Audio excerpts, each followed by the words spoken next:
አለቃ ገብረሃና ጣና ደለሉ አጠገብ ድንጋይ ላይ ተቀምጠው መጽሐፍ እያነበቡ ሳለ አንድ ተጓዥ መንገደኛ ወደ አለቃ ገብረሃና ጠጋ ብሎ አለቃ ገብረሃና የሚባሉትን ሰው ያውቃሉ ወይ? እኔ ዜዴ ፈጥሬ ልፈትናቸው እፈልጋለሁኝ ይላቸዋል። አለቃም አንተ የምትለው ሰው እኔ አላውቀውም፣ ነገር ግን አንተ የት እንደሚኖሩ ማወቅ የምትሻ ከሆነ በግምት ይኖሩበታል የሚባለውን አካባቢ ላሳይህ ፈቃደኛ ነኝ። ይልቅ አንተ እኔና ይህንን የተቀመጥኩበትን ድንጋይ ተሸክመህን ትወስደናለህ ብለው ቅድመ ሁኔታ ያስቀምጡለታል። እርሱም አለቃን ማግኘት በጣም ይፈልግ ነበርና እርሳቸውና ድንጋዩን ተሸክሞ ጉዞ ይጀምራል። አለቃ ገብረሃና መኖሪያ ቤታቸው አካባቢ ሲደርሱ እዚህ ጋር ውርደን ካሉት በኋላ እንግዲያውስ አለቃ ገብረሃና የምባል እኔ ነኝ ብለውት ወደ ቤት ገቡ። አለቃ ገብረሃና ከሚስታቸው ወይዘሮ ማዘንጊያ ጋር ቤታቸው ተቀምጠው እያወጉ አንድ የቆሎ ተማሪ በስመ ምንተ ማርያም ብሎ ይለምናል። ወይዘሮ ማዘንጊያም ቁራሽ እንጀራ ይሰጡታል። ተማሪውም ነገረኛ ኑሮ ይችን ምን ላርጋት ይላል እንጀራዋን አንጠልጥሎ በመያዝ። አለቃም ያልገባቸው በመምሰል አይ ተማሪ ሁሉንም አስተምሩኝ ባይ ብላታ ታዲያ ምን ታረጋታለህ አሉት ይባላል። አለቃ አንድ ሰሞን ሽሮ መብላት ስልችት ብሏቸው ወደ ጎረቤት ምሳ ይሄዳሉ። ሌላ ምግብ ለመብላት ተስፋ አድርገው እየተጠባበቁ ሳለ ወዲያው ምሳው ሲቀርብ ያ የሰለቻቸው ሽሮ ሆኖ አገኙት። እናም ሰው እንዳይሰማቸው እያጉረመረሙ አይ ቤቴ በየት በኩል ዘረ መጣ አሉ ይባላል። በአፄ ሚኒሊክ ዳግማዊ ዘመነ መንግስት አለቃ ገብረሃና ወደ ቤተ መንግስት ታድመው ምሳ ቀርቦላቸው እየበሉ ወጡ የማይጥም ጠላውም እጁም ቀጭን ሆኖ ያገኙትና ቆነጣጥረው ይተውታል።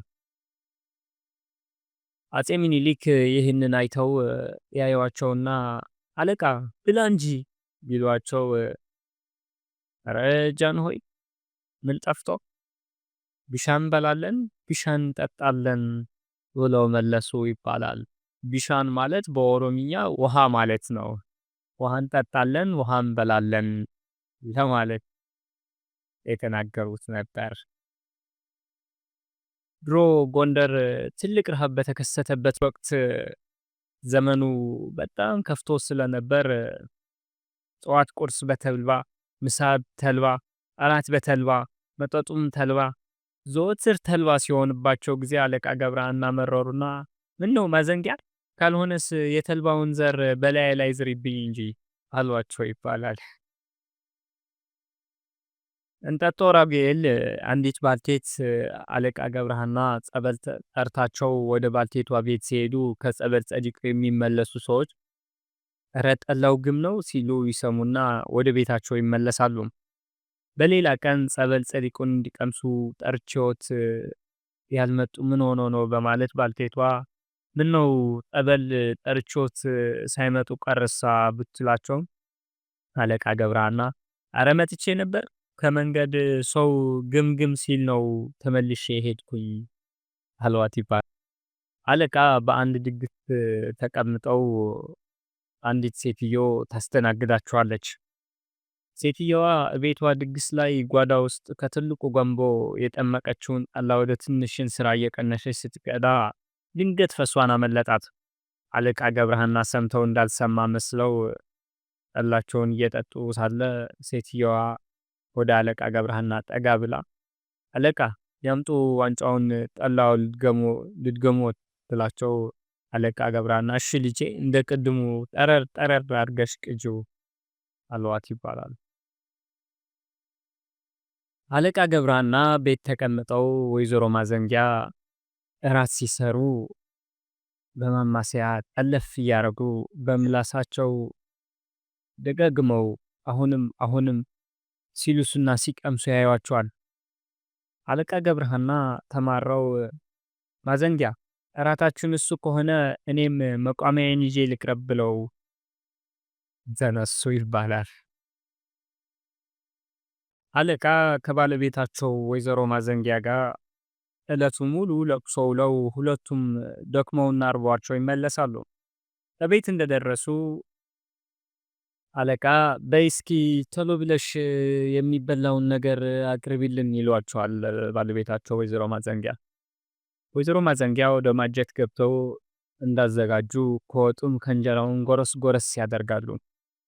አለቃ ገብረሃና ባለቤታቸው ቢዘገዩባቸው ማዘንጊያ አንቺ ማዘንጊያ ብለው ሲጠሯቸው ወይዘሮ ማዘንጊያ በጉርሻው ምክንያት አቤት ማለት አቅቷቸው ሲሉ አለቃ ገብረሃና ወላዲተ አምላክ ማዘንጊያ ከምን ይውድመት ሆንሽ አሏቸው ይባላል።